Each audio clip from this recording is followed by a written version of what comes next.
Sejak hari Kamis yang lalu kita sudah mulai masuk di dalam kenaikan Tuhan Yesus sampai nanti Pentakosta, yaitu kita terima pencurahan dan kepenuhan Roh Kudus. Yesus Kristus yang kita sembah, Dia turun ke dunia jadi manusia, mati bagi kita di kayu salib, tapi pada hari yang ketiga Ia bangkit kembali dari kematian. Terus kemudian selama 40 hari berturut-turut Yesus menampakkan diri kepada murid-muridnya, dan kemudian setelah itu Dia naik ke surga. Selama 10 hari murid-muridnya berdoa di loteng atas di Yerusalem, dan kemudian pada hari Pentakosta Roh Kudus tercurah atas mereka. Doa saya, saudara semua di tempat ini, terima Roh Kudus tercurah dalam hidup saudara. Amin. Dan hari demi hari saudara bisa mengalami kepenuhan Roh Kudus yang lebih dan lebih lagi dalam hidup saudara. Ya, dan hubungan kita nggak stagnan, hubungan kita nggak flat, tapi doa saya hubungan saudara sama Roh Kudus tambah hari tambah berkembang, tambah dalam, tambah kenal, tambah karib, lebih dan lebih lagi tiap hari. Karena itu firman Tuhan yang saya mau bagikan hari ini spesial sekali. Judulnya adalah cara PDKT sama Roh Kudus. Kenapa saya pakai istilah ini? Supaya mengingatkan Bapak Ibu yang zaman masih pacaran. Oke, kadang-kadang waktu pacaran sama sesudah menikah itu rada beda. Ya, waktu masih pacaran masih PDKT, ya, berusaha ini dan itu. Nah, doa saya, saudara sama Roh Kudus, saudara juga tahu bagaimana PDKT dengan Roh Kudus. Sesederhana bagaimana membangun relationship kita, hubungan kita dengan Roh Kudus. Sebenarnya di any kind of relationship, entah kita hubungan kita sama Tuhan, entah hubungan di dalam pernikahan kita, entah hubungan di dalam pertemanan kita, entah hubungan di dalam bisnis, atau hubungan apapun juga, kunci supaya hubungan itu berkembang, itu sederhana. Apa itu? Lakukan yang dia suka. Dan jangan lakukan yang dia tidak suka. Oke, sesimpel itu sebenarnya. Itu sebabnya penting sekali buat kita untuk memahami bahwa di dalam setiap hubungan ada yang namanya batas-batas hubungan. Batas-batasnya itu beda sama batas secara fisik, tapi ini batas-batas emosional di dalam setiap hubungan. Saudara tahu nggak sama pasangan saudara apa yang dia suka, apa yang dia nggak suka, apa yang masih dalam batas oke buat dia, mana yang dia ngomong kalau ini nggak bisa ini. Ini sama sekali tidak oke. Apa yang dia masih bisa toleransi, apa yang dia sudah tidak bisa toleransi. Dalam setiap hubungan selalu ada batasan seperti itu. Orang kalau tidak memahami batasan di dalam hubungan, dia tanpa sadar akan terus melanggar batasan-batasan itu. Dan akhirnya heran kenapa kok pihak situ reaksinya jadi negatif, akhirnya hubungannya rusak. Atau paling tidak hubungannya nggak bisa berkembang. Hubungannya nggak bisa tambah baik. Hubungannya stagnan. Kenapa? Karena kita tidak atau belum memahami batas-batas di dalam hubungan. Jadi mulai hari ini di dalam hubungan kita sama pasangan kita, hubungan kita sama teman kita, hubungan saudara sama ketua kelompok sel, anggota kelompok sel, hubungan antar teman di dalam gereja, atau hubungan apapun dalam hidup saudara, mulai pelajari apa yang dia suka, apa yang dia tidak suka. Apa yang oke, apa yang tidak oke, apa yang masuk batas toleransi, apa yang dia tidak bisa toleransi. Banyak orang nggak dong tentang hal ini. Jadi di dalam hubungan nggak mikirin orang lain, mikirinnya cuma diri sendiri. Yang saya mau ini, yang saya butuh ini, yang saya suka ini. Tapi engkau nggak paham yang dia mau, yang dia suka, yang dia oke, yang dia tidak oke, yang dia tidak bisa terima. Nah, itu ada yang namanya batasan dalam hubungan. Selama kita ada dalam batasan hubungan itu, hubungan bisa berkembang dengan baik. Tapi kalau kita ngelanggar terus, batasan-batasan itu pasti rusak. Hubungan apapun itu pasti akan rusak. Sama halnya kita sama Roh Kudus. Tahukah saudara, Roh Kudus itu pribadi yang hidup. Dia punya kehendak, dia punya keinginan, dia punya perasaan.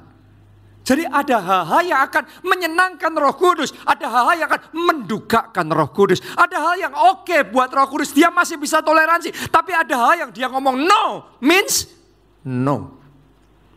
Pertanyaannya, apakah engkau tahu kesukaan Roh Kudus? Apakah engkau tahu hal-hal yang mendukakan hati Tuhan?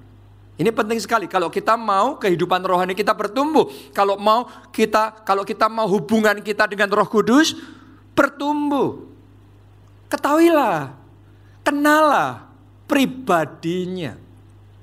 Saya kasih contoh saudaraku ya. Saya sama istri saya aja. Ya dulu saya nggak paham tentang yang satu ini dari istri saya. Jadi saya menilai hanya dari diri saya sendiri. Nah istri saya ini, Pastor Nita ini saudaraku, kalau dia bangun tidur, bahasanya gini, ya dia butuh waktu untuk ngumpulin nyawa dulu. Oke, dia nggak bisa langsung bangun, langsung aktivitas ini, aktivitas itu. Beda sama saya begitu bangun tidur, itu nggak butuh waktu lama, langsung bisa ini, dan itu. Sedangkan kalau dia lakukan itu, begitu bangun tidur, langsung lakukan ini dan itu, jadinya pusing. Nah karena saya nggak memahami dia, saya nggak mempelajari dia, saya belum kenal dia, saya nyamain dia seperti saya. Akibatnya ketika dia bangun, ayo ini, ayo cepet gini, kita harus ini, kita harus itu. Saya nggak ada maksud jahat. Tapi karena dianya kalau bangun cepat-cepat jadi pusing, reaksinya ketika saya suruh cepat-cepat ini dan itu kira-kira positif apa negatif? Ngamuk dia saudaraku. Dan saya heran kenapa saya diamuk. Bener gak? Kan buat saya ya bangun itu wajarnya gitu. Ya bangun ya kita langsung selesaikan ini, itu dan lain sebagainya. Tapi buat dia lain. Artinya gini, apa yang buat engkau oke, belum tentu buat orang lain oke. Jadi jangan disamain. Ambil waktu untuk mempelajari pasangan saudara. Ambil waktu untuk memahami teman saudara. Orang di sekeliling saudara. Sebaliknya nih ya, gantian saya ya. Saya itu bawaannya orangnya sukanya bersihan. Sukanya yang rapi. Sukanya yang teratur. Tapi khususnya pada waktu itu, ya istri saya belum tahu, ya saudara tahu kalau wanita sudah mau dandan, mau milih baju, lemari dibongkar saudara. Itu buat saya sudah, itu enggak istri saya, enggak anak saya. Wah, saya ngelihat kamar saya berantakan saja, saya melihat barang-barang berserakan di lantai dan lain sebagainya, itu sudah langsung teng. Yang buat dia oke, sekarang buat saya tidak oke. Dan tiba-tiba saya uring-uringan, tiba-tiba saya ngamuk-ngamuk, tiba-tiba saya marah-marah. Kadang-kadang kita nggak paham batasan-batasan di dalam hubungan ini. Itu yang seringkali menyebabkan konflik di dalam pernikahan. Konflik di dalam kelompok sel, konflik di dalam hubungan bisnis, konflik antara saudara dengan pelanggan saudara, atau orang-orang yang ada di sekeliling saudara. Karena itu hari ini sadari pentingnya memahami batasan-batasan di dalam hubungan. Saya mau kasih contoh sama saudara, pengalamannya Petrus konflik sama Tuhan Yesus. Gara-gara nggak ngerti batasan di dalam hubungan. Kita baca ya. Matius 16 ayat yang ke-21 sampai 23. Sejak waktu itu Yesus mulai menyatakan kepada murid-muridnya bahwa ia harus pergi ke Yerusalem dan menanggung banyak penderitaan dari pihak tua-tua, imam-imam kepala, dan ahli-ahli Taurat. Lalu dibunuh dan dibangkitkan pada hari ketiga. Jadi Yesus ngasih tahu dia akan disalib, menderita dan disalib. Ayat 22, perhatikan. Tetapi Petrus menarik Yesus ke samping dan menegur dia, katanya, Tuhan, kiranya Allah menjauhkan hal itu sekali-kali takkan menimpa engkau. Saya mau tanya sama saudara sekarang. Petrus ngomong ini sama Tuhan Yesus, menurut saudara karena Petrus benci atau Petrus sayang sama Tuhan Yesus? Dia tuh sayang. Dia nggak benci sama Tuhan Yesus. Dia tuh nggak kepengen Tuhan Yesus celaka, nggak mau melihat Tuhan Yesus sampai disalibkan, apalagi sampai mati. Karena itu reaksinya kayak gitu. Nah sekarang mari kita lihat. Ternyata ada miss di sini. Antara Petrus sama Tuhan Yesus. Ayat berikutnya, coba Anda baca 23.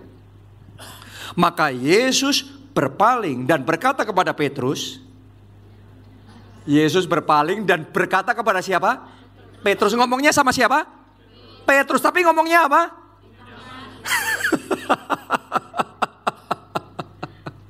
Ngomong sama Petrus, enyalah iblis. Engkau suatu batu sandungan bagiku, sebab ini selipnya di sini nih. Sebab engkau bukan memikirkan apa yang dipikirkan Allah, melainkan apa yang dipikirkan manusia. Jadi di benaknya Petrus, yang dia pikirkan adalah pikiran manusia. Yang penting Yesus selamat. Tapi di benak Yesus yang dipikirkan adalah pikiran Allah. Yang penting saudara dan saya selamat. Sekalipun dia harus mati di kayu salib, tapi dia mau berikan tubuhnya dan darahnya, segalanya buat kita, supaya barang siapa percaya tidak binasa, melainkan beroleh hidup yang kekal. Walaupun Petrus mengasihi Yesus, walaupun Petrus sayang sama Yesus, tapi Petrus nggak memahami Yesus. Jadi seolah-olah mereka kayak ada di dua dunia yang berbeda dan ngomongan dengan bahasa yang berbeda karena nggak paham ini. Off ini di sini. Petrus mikirinnya pikiran manusia, Yesus memikirkan pikiran Allah. Berapa banyak dalam hubungan saudara juga ngalami yang kayak gini nih? Berapa banyak saudara selip sama pasangan saudara? Suami dan istri. Berapa banyak orang tua dan anak juga selip urusan komunikasi yang seperti ini. Nggak ngerti batasan di dalam hubungan. Berapa banyak di dalam urusan kita, dalam bisnis pun juga ngalami hal yang seperti, atau mungkin di kelompok sel, atau mungkin di tim pelayanan. Hari ini saya ingin ajak saudara, kalau saudara mau membangun hubungan yang lebih dalam dengan Roh Kudus, ayo kita belajar kesukaannya Roh Kudus. Ayo kita belajar dan lakukan hal-hal yang menyukakan hati Tuhan. Ini penting sekali. Saya berdoa mulai hari ini hubungan saudara sama Tuhan gak stagnan lagi. Mulai hari ini tambah hari tambah dekat, tambah dalam, tambah karib, dan tambah lama kepenuhan Roh Kudusnya tambah besar engkau alami di dalam kehidupanmu. Amin. Nah pertanyaannya sekarang, apa itu kesukaan Roh Kudus? Banyak loh ya. Tapi saya perjelas pertanyaan saya. Menurut saudara, apa itu hal yang paling disukai Roh Kudus? Kayak saudara kan juga punya banyak kesukaan kan? Tapi ada kan beda-beda kesukaan, ada yang ya biasa aja, tapi ada yang sangat suka. Pertanyaan saya sama saudara, apa itu satu hal yang paling disukai oleh Roh Kudus? Yang kita bisa lakukan untuk menyenangkan hati Roh Kudus. Apa itu? Ada yang tahu? Kata kuncinya, Anda perhatikan namanya. Namanya adalah Roh Kudus. Dia nggak disebut roh kuasa, padahal dia penuh kuasa. Dia nggak disebut roh, dia disebut roh hikmat sih, tapi itu sebutan yang kesekiannya. Tapi sebutan nomor satu, nama nomor satu adalah Roh Kudus. Itu ibaratnya identitas utamanya.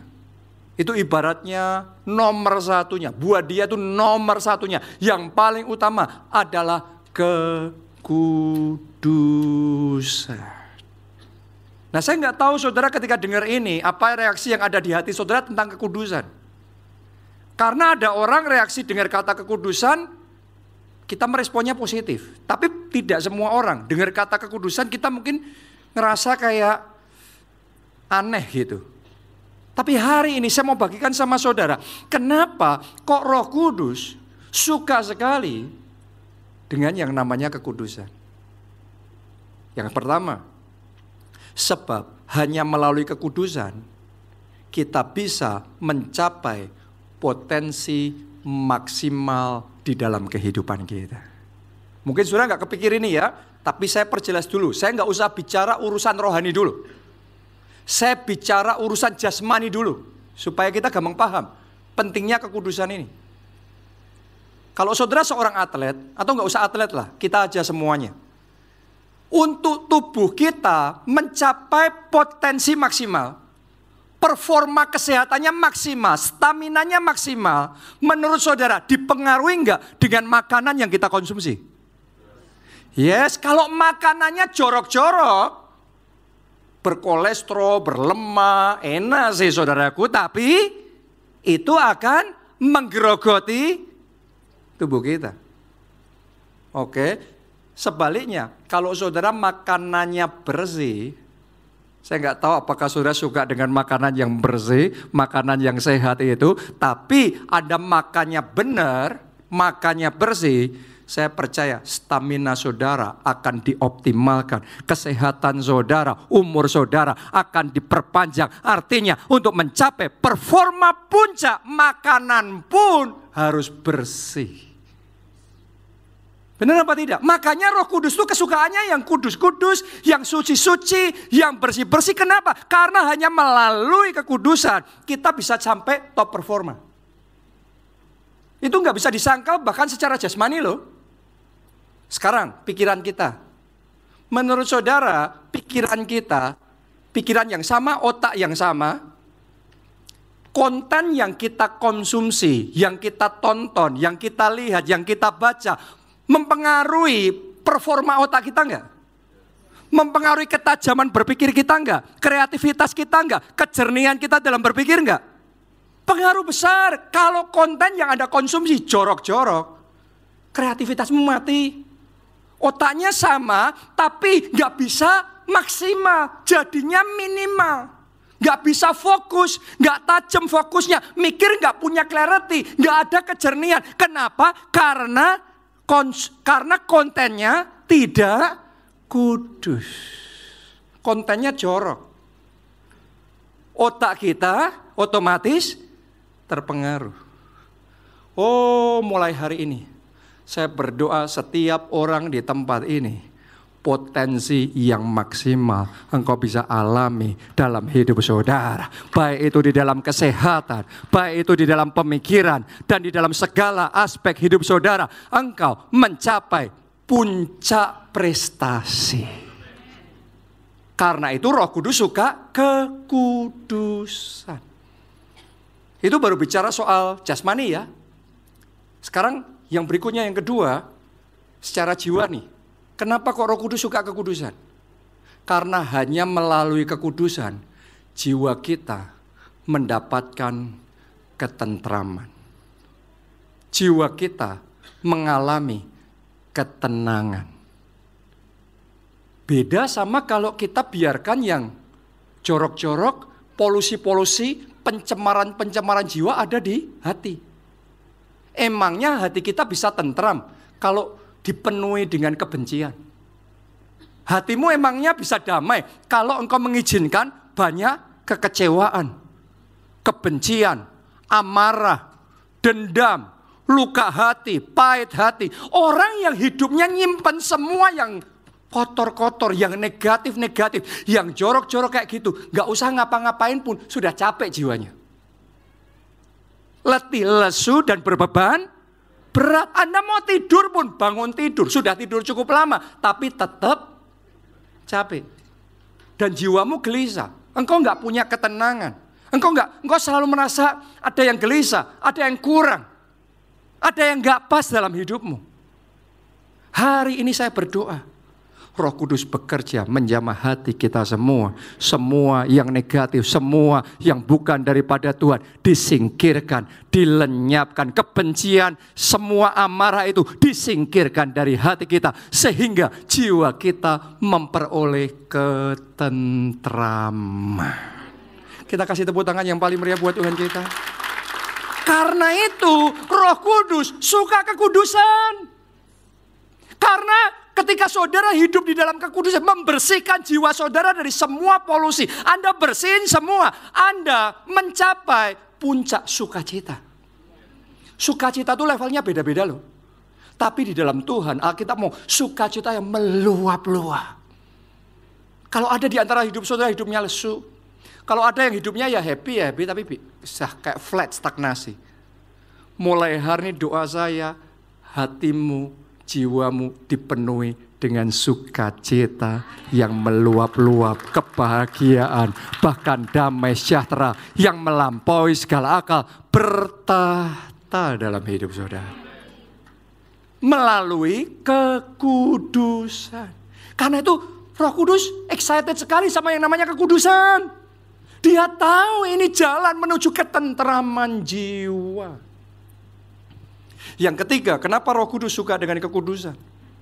Karena hanya melalui kekudusan kita akan mengalami kemuliaan Allah. Kita baca ya, 2 Timotius 2 ayatnya yang ke-21. Ayo semuanya bersama-sama kita baca dengan keras. Suara yang mantap. 1, 2, 3.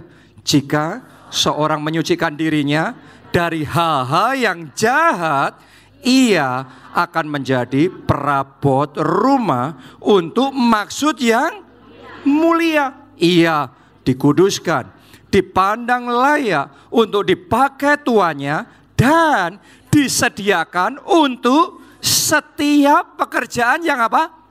Mulia. Jadi yang kudus, yang bersih, itu yang dipermuliakan. Kiranya dalam hidupmu kemuliaan Tuhan nyata. Kiranya dalam hidupmu Dia bawa engkau from glory to glory. Dari kemuliaan pada kemuliaan yang semakin besar. Dan kuncinya kita mengajarkan kepada kita, jikalau seseorang menyucikan dirinya dari hal-hal yang jahat. Jadi sementara saudara membuka hati, Anda bekerja sama dengan Roh Kudus untuk mengkuduskan hidupmu dari hal-hal yang jahat, maka kemuliaannya akan dinyatakan di dalam kehidupan saudara. Itu sama seperti kayak emas ya. Saya tahu di sini banyak ibu-ibu yang simpenannya emas lumayan, dan Anda pada happy semua karena emas harganya naiknya luar biasa. Nah ini yang senyum kelihatan saudaraku, yang mana? Tapi kita tahu yang namanya emas, tingkat kemurniannya sama apa beda? Tingkat kemurnian itu kan tingkat kekudusannya. Beda-beda.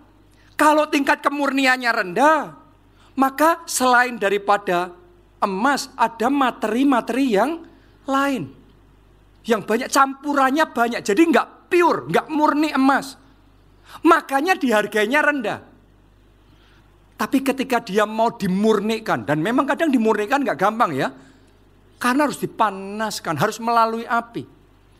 Tapi dari semuanya itu kita potong yang gak murni. Jikalau seseorang menyucikan diri dari hal-hal yang jahat, kita potong semua yang gak kudus, yang gak murni, yang jorok-jorok itu dipotong. Kita izinkan Tuhan bekerja dalam hidup kita. Tahukah saudara, emas pun begitu dimurnikan, langsung kita bayar lebih mahal.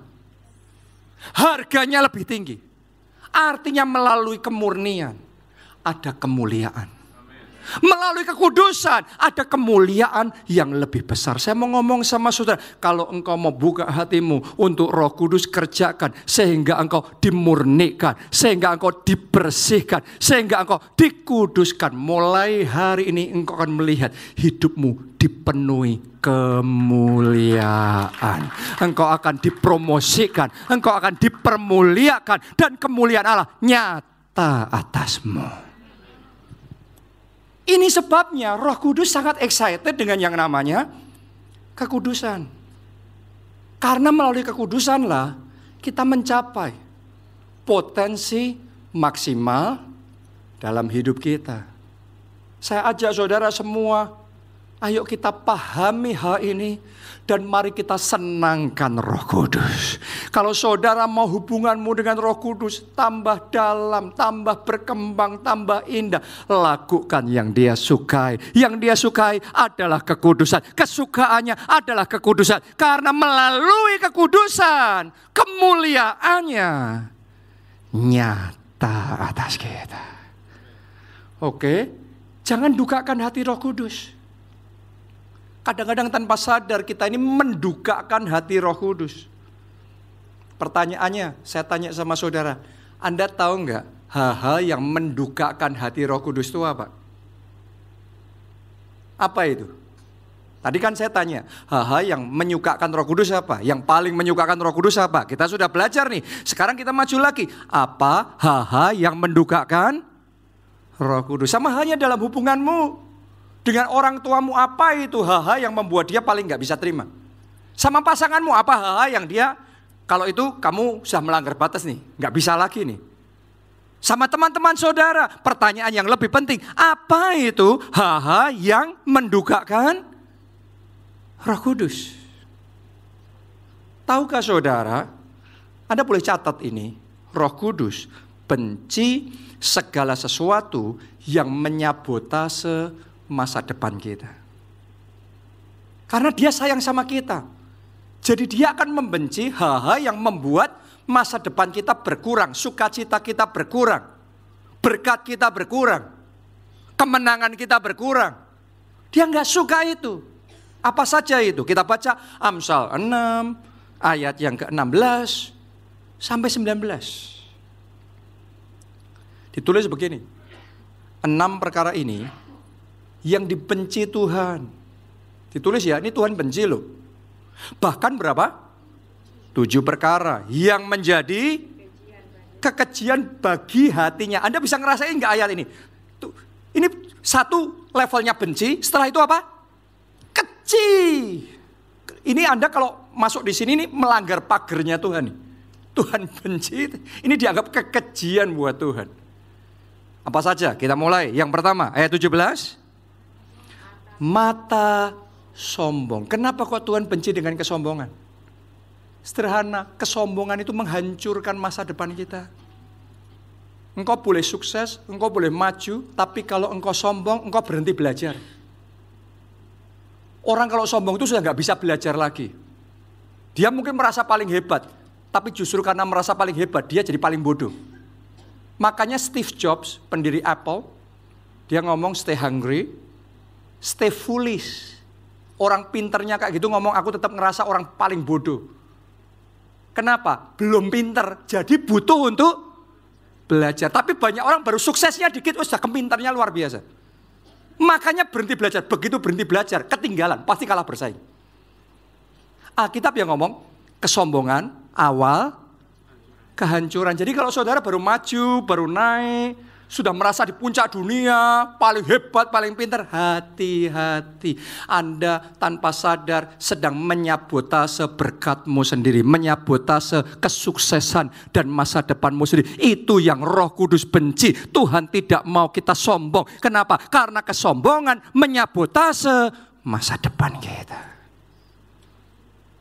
Jadi Anda harus tahu, Roh Kudus itu bukan ngelarang-larang, jangan sombong. No. Karena Roh Kudus tahu kalau kamu sombong, kamu hancur. Karena itu Dia benci sama yang namanya kesombongan. Lanjutkan lagi yang berikutnya. Apa tadi? Yang kedua, lidah dusta. Kenapa kok Roh Kudus benci sama lidah dusta? Saya tanya sama saudara, kalau orang berdusta, orang nipu, dia merasa untung apa rugi? Dia merasa untung loh. Dia merasa bisa mengakali, terus dapat yang dia mau. Tapi think again, mikir lagi, emangnya orang yang kamu akali dan berhasil kamu dapat sesuatu, orangnya nggak merasa diakali? Saya tanya, kalau saudara merasa diakali, happy atau jengkel? Mungkin IQ-nya kalah pintar sama saudara, tapi nggak bisa disangkal. Hatinya jengkel, marah. Akhirnya dia kehilangan trust, kepercayaan sama saudara. Pertama kita ngerasa dapat tuh. Kita ngakali, kita dapat.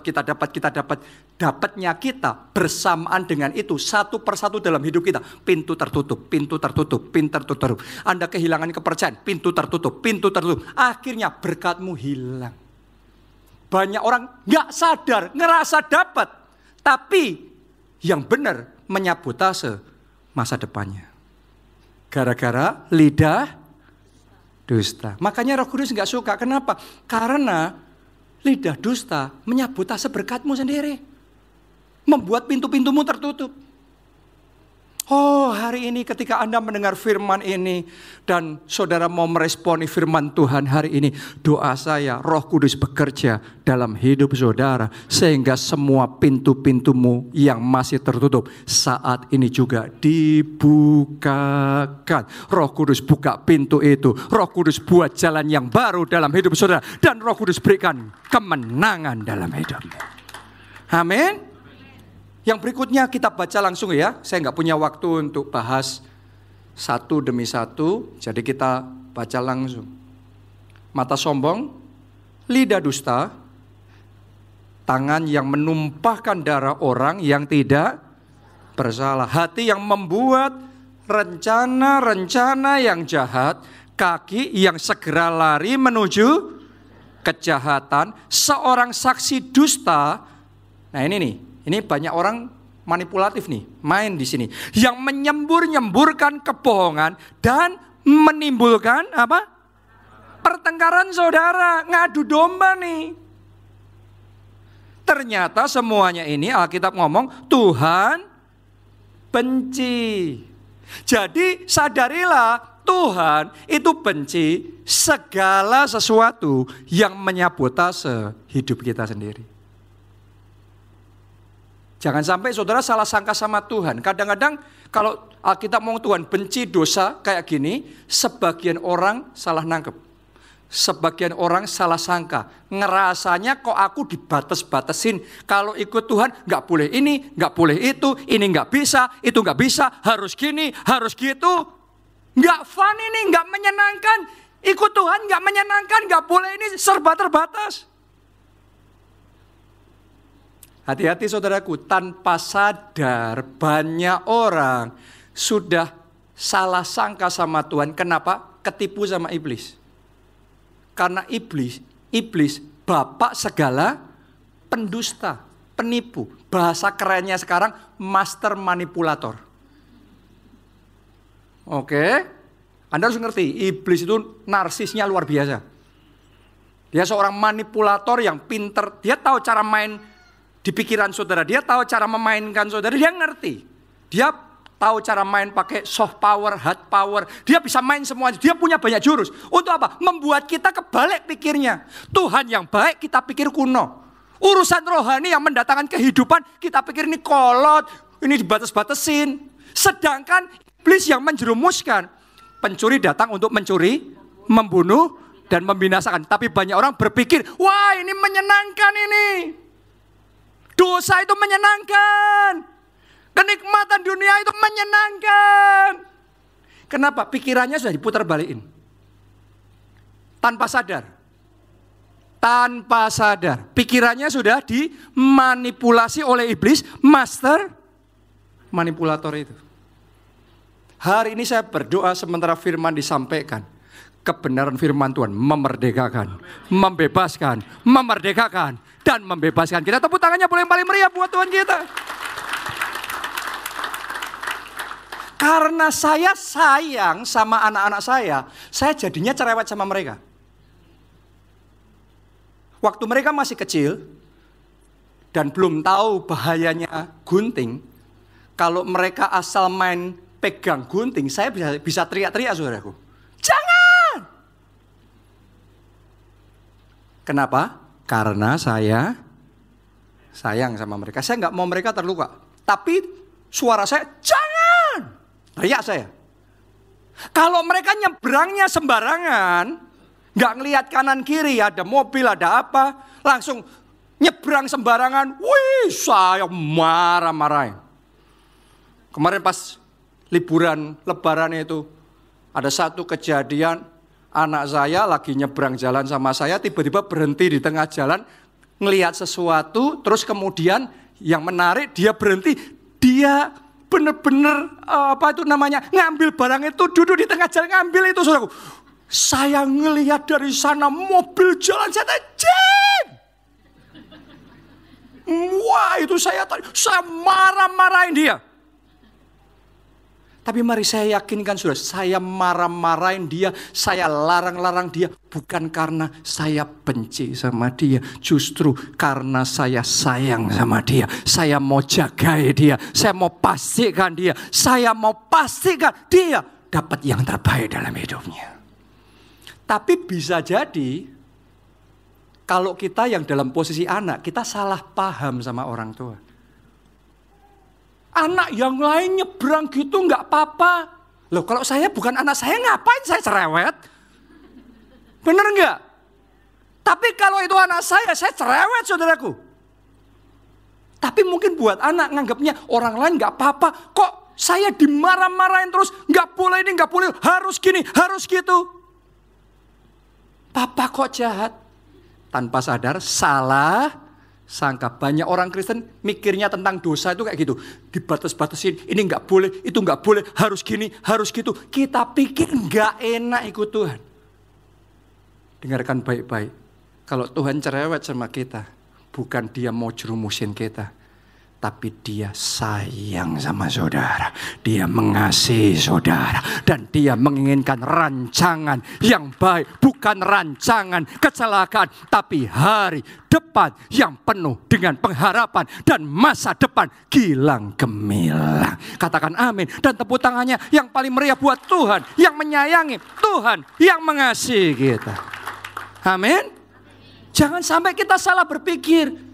Dipluntir sama iblis, mikirnya Tuhan kolot, Tuhan serba nggak boleh, harus gini, harus gitu, nggak enak ikut Tuhan, nggak enak. Padahal firman Tuhan ngomong, Yesus datang memberi hidup dan hidup yang berkelimpahan. Sedangkan pencuri, iblis datang mencuri, membunuh, membinasakan. Kalau dimanipulasi pikiran kita, nganggapnya firman Tuhan itu nggak enak, dunia itu enak. Artinya sudah kena tuh pikirannya, sudah konslet. Dimanipulasi oleh bapak segala pendusta, master manipulator, iblis. Hari ini saya berdoa, Tuhan luruskan kembali pemikiran kita. Tuhan bukakan kembali mata rohani kita. Sehingga kita ngerti kalau Tuhan benci dosa. Karena Tuhan tahu semua itu menyabotase berkatmu, menyabotase sukacitamu, menyabotase kebahagiaan di dalam pernikahanmu dan keluargamu. Kalau saudara ngikutin, nerima firman Tuhan,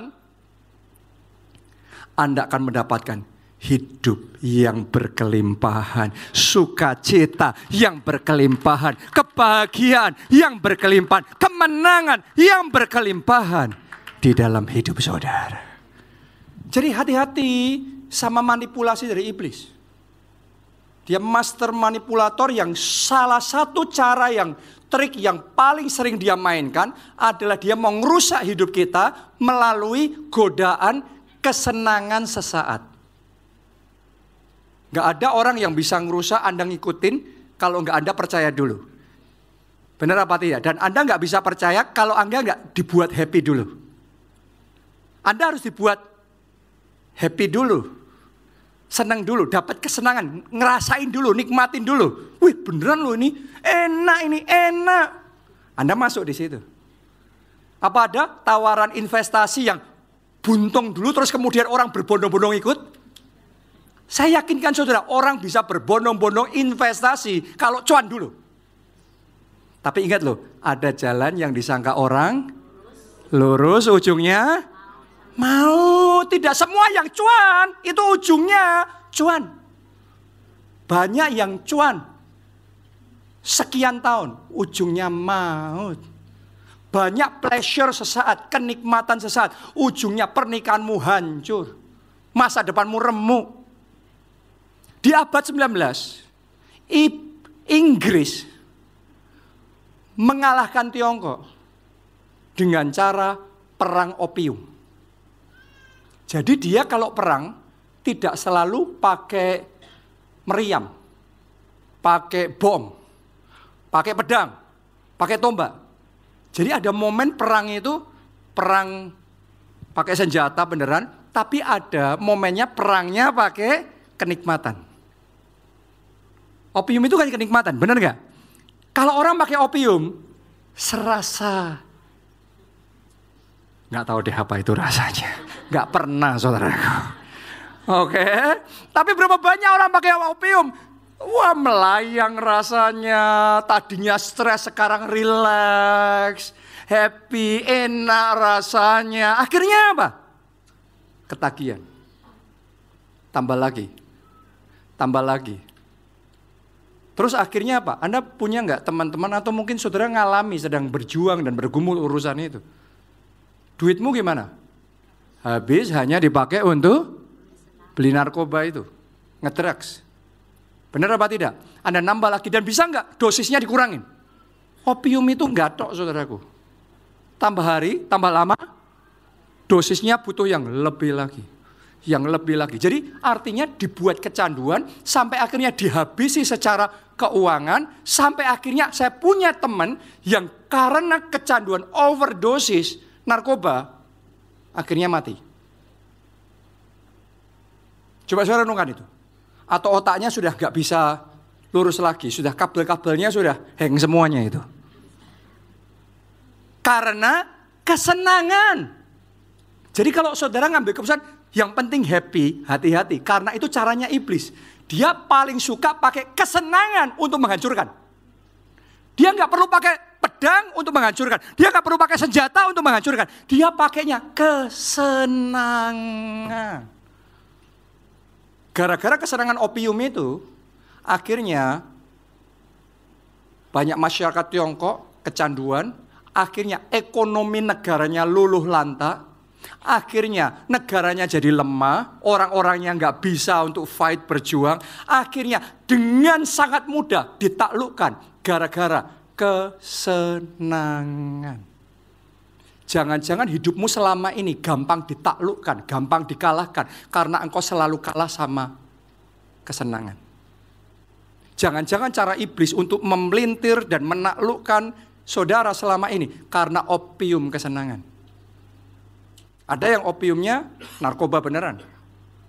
Tapi tahukah saudara, sebagian orang ditaklukinya, dirusaknya pernikahan keluarganya dimulai dari pornografi. Dimulai dari perselingkuhan. Lanjut terus tuh. Ada berapa banyak orang dihancurin keuangannya oleh iblis. Caranya gimana?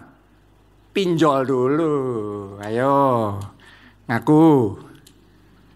Buy now, pay later. Yang penting kan beli sekarang, dapat sekarang. Gak punya duit, dapat sekarang. Handphone baru sekarang. Seneng. Ingat loh, kalau saudara selalu ngambil keputusan karena senang, iblis gampang sekali untuk ngobrak-ngabrik. Gampang sekali naklukin orang yang hanya bergerak berdasarkan kesenangan. Karena dia akan kasih semua yang Anda mau. Kesenangan itu. Tapi itu umpan untuk menghajar, umpan untuk meluluh lantakkan semua yang baik dalam hidupmu dihancurkan melalui kesenangan. Itu cara perang pakai soft power, bukan hard power. Karena dia master manipulator, dia tahu cara maininnya orang gimana. Kalau ini maininnya gimana, dia tahu.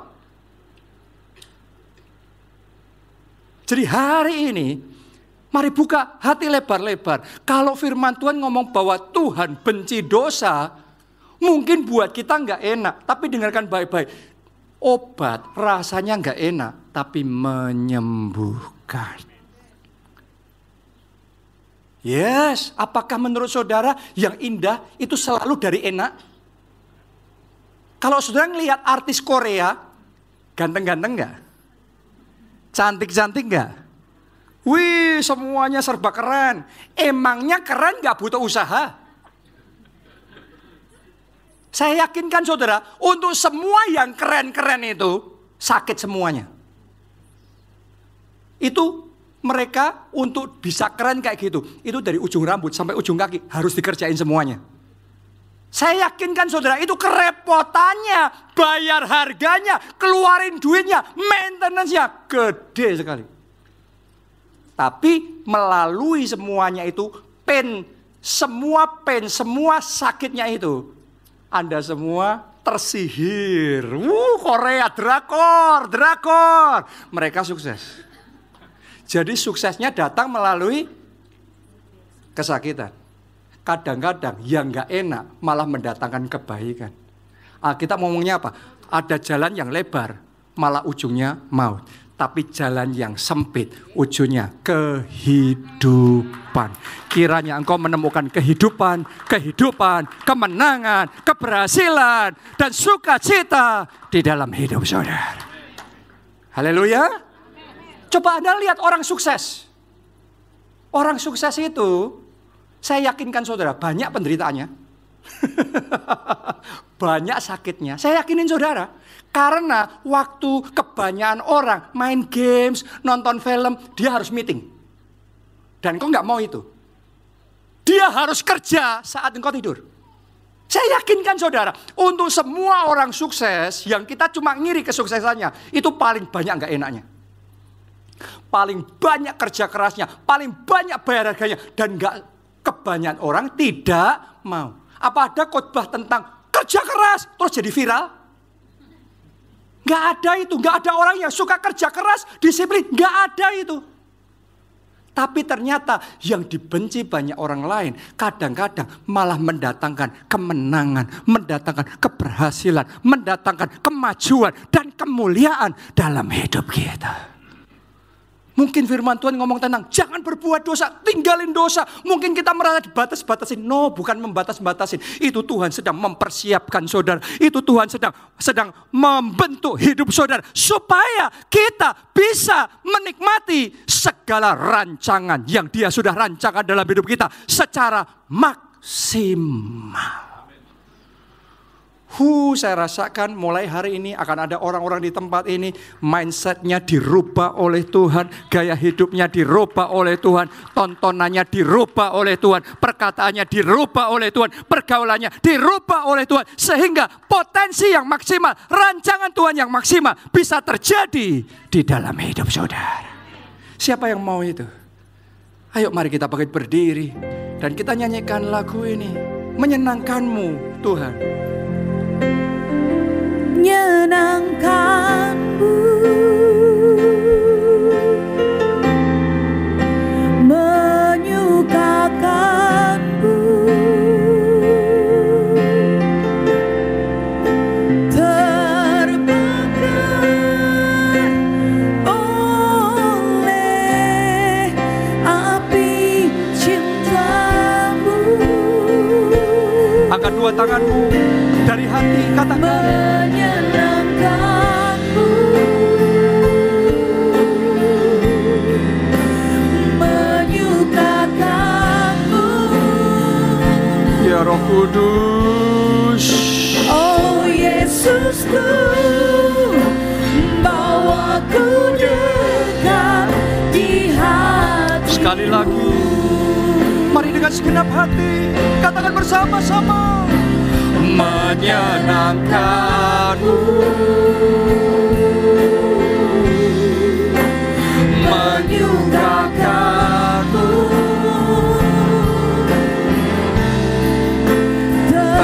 terbakar oleh api cintamu, menyenangkan.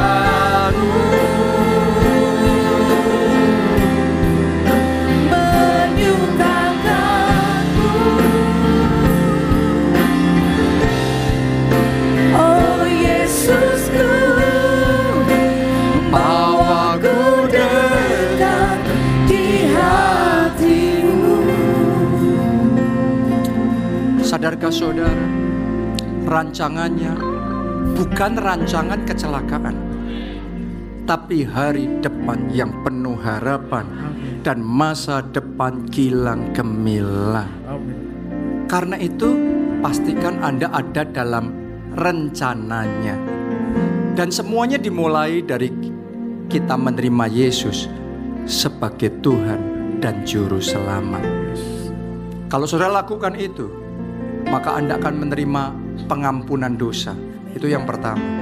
Yang kedua, Anda akan diberikan jaminan keselamatan untuk bisa masuk di dalam kerajaan surga. Bukan moga-moga, tapi kepastian. Anda yang mau itu, kita angkat dua tangan kita. Ikuti doa ini. Katakan, Tuhan Yesus, masuklah dalam hatiku. Jadi Tuhan dan Juru Selamatku. Ampuni dosa-dosaku. Selamatkan aku ya Tuhan. Mulai sekarang, hidupku milik Tuhan Yesus. Aku mau ikut Yesus, melayani Yesus seumur hidupku. Terima kasih Tuhan. Amin. Yang berikutnya, apakah saudara mau hubungan saudara dengan Tuhan, dengan Roh Kudus jadi hubungan yang bertumbuh, tambah dalam, tambah dekat, tambah kenal, lebih dan lebih lagi saudara dipenuhi dengan Roh Kudus. Mari kita belajar menyukakan hatinya. Oke, karena itu the key, kunci untuk sebuah hubungan yang berkembang, yaitu lakukan yang dia sukai, jauhi yang dia tidak sukai. Karena kesukaannya semuanya also about us. Kalau dia suka kekudusan, supaya kita bisa mencapai potensi maksimal dalam hidup kita. Kalau dia benci dosa, karena dia tahu dosa hanya menyabotase kehidupan kita. Siapa di sini yang mau ngomong sama Roh Kudus? Roh Kudus, aku mau belajar untuk menyenangkan hatimu. Anda yang mau, mari kita angkat dua tangan kita dan ikuti doa ini. Katakan, Tuhan Yesus. Tuhan Yesus. Katakan, ya Roh Kudus. Ya Roh Kudus. Ini hidupku. Ini hidupku. Aku mau belajar. Aku mau belajar Untuk menyenangkan. untuk menyenangkan. Mari masing-masing kita angkat suara. Masing-masing berdoa. Ini hidupku Tuhan. Kuduskan hidupku ini.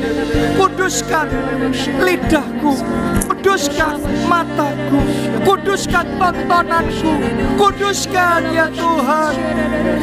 Aku mau belajar menyukakan Tuhan dengan kekudusan.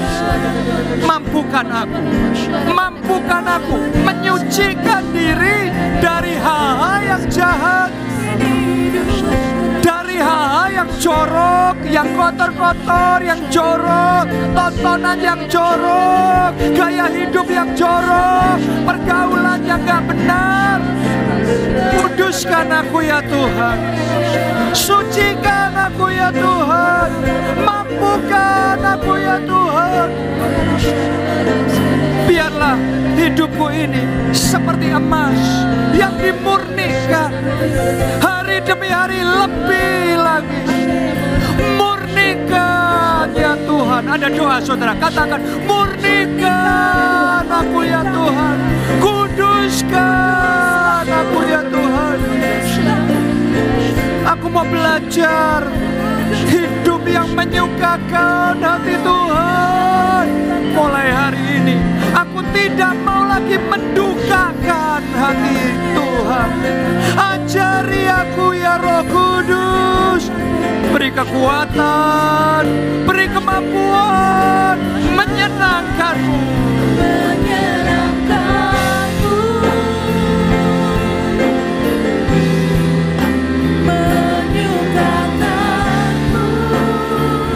Amin. Amin.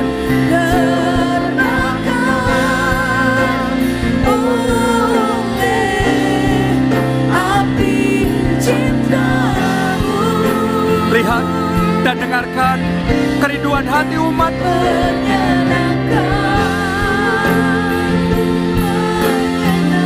Amin, amin.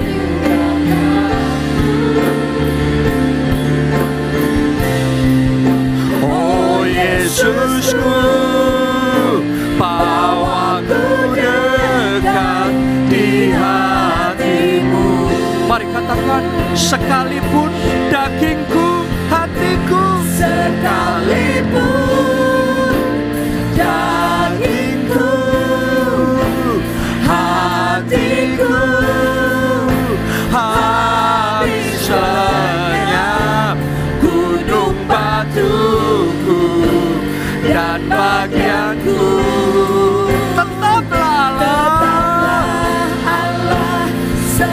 Sekali lagi katakan sekalipun. Sekalipun.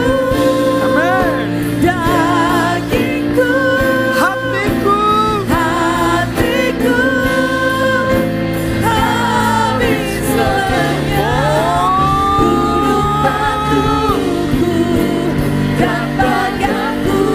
Amin. Tetaplah Allah selamanya. Bersama-sama menyenangkanku, menyukakanku, terbakar oleh api cintamu.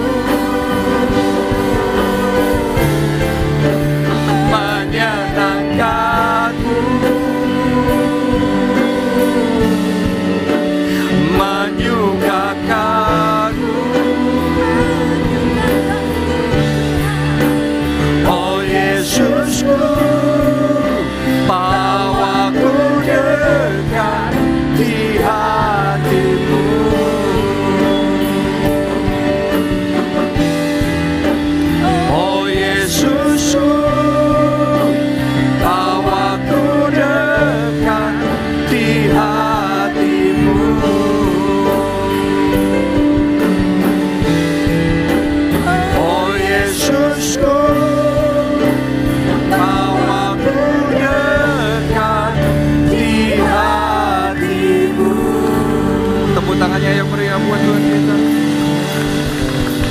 Mari bersama-sama kita katakan amin. Yang bersuka cita, kita kasih tepuk tangan yang paling meriah buat Tuhan kita.